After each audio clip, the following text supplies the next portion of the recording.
सांप की मड़ी। दोस्तों, ये कहानी मुंशी प्रेमचंद्र द्वारा लिखित है। मैं जब जहाज़ पर नौकर था तो एक बार कोलंबो भी गया था।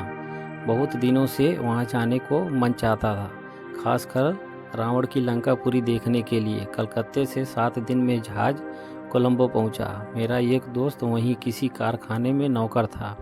मैंने पहले ही उसे खत डाल दिया था। वह घाट पर आ पहुँचा था।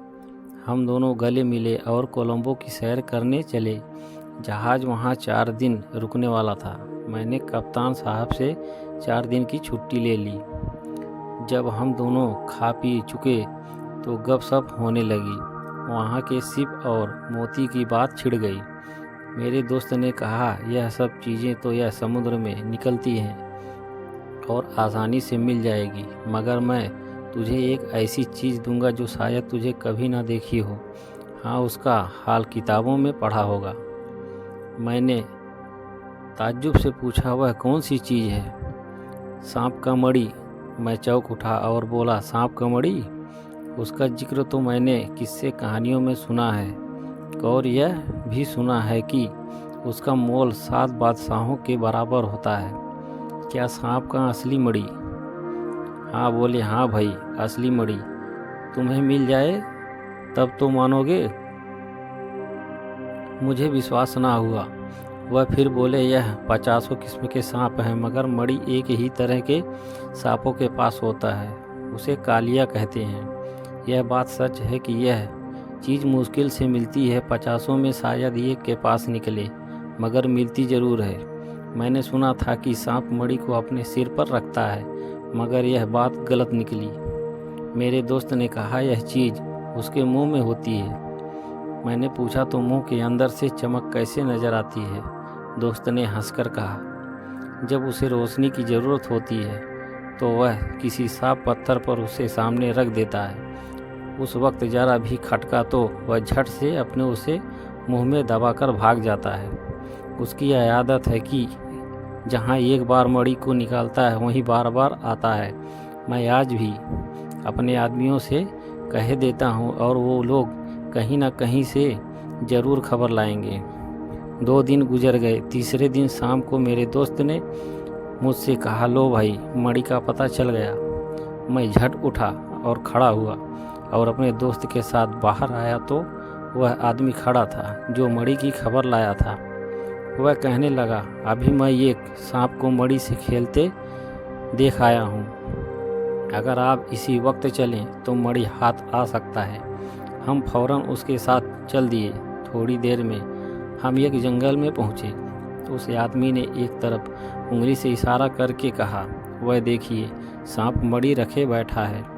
मैंने उस तरफ देखा तो सचमुच कोई 20 गज की दूरी पर एक सांप फन उठाए बैठा है और उसके आसपास उजाला हो रहा है। पहले तो मैंने समझा कि शायद जुगनू हो, पर वह रोशनी ठहरी हुई है।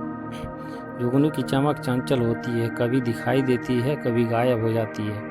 मैं बड़ी देर तक सोचता रहा कि किस उपाय से मड़ी हाथ लगे। आखिर मैंने उस आदमी से कहा, मुझसे बड़ी गलती हुई कि बंदूक नहीं लाया, नहीं तो इसे मारकर मड़ी को उठा लेता। उस आदमी ने कहा, बंदूक की कोई ज़रूरत नहीं है साहब, आप थोड़ी देर रुकिए, मैं अभी आया। यह कहकर वह कहीं चला गया। थोड़ी देर के बाद वह कुछ हाथ में लिए लौटा। मैंने पूछा, तुम्हारे हाथ में क्या है? उसने कहा, कीचड़। मैंने पूछा, कीचड़ क्या होगा? उसने कहा, चुपचाप देखिए मैं क्या करता हूँ। वह चुपके से एक पेड़ पर चढ़ गया और मुझे भी चढ़ने का इशारा किया। मैं भी ऊपर चढ़ा।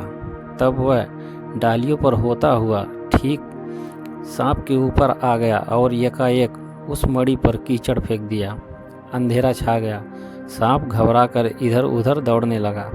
थोड़ी देर के बाद पत्तियों की खरखराहट बंद हो गई।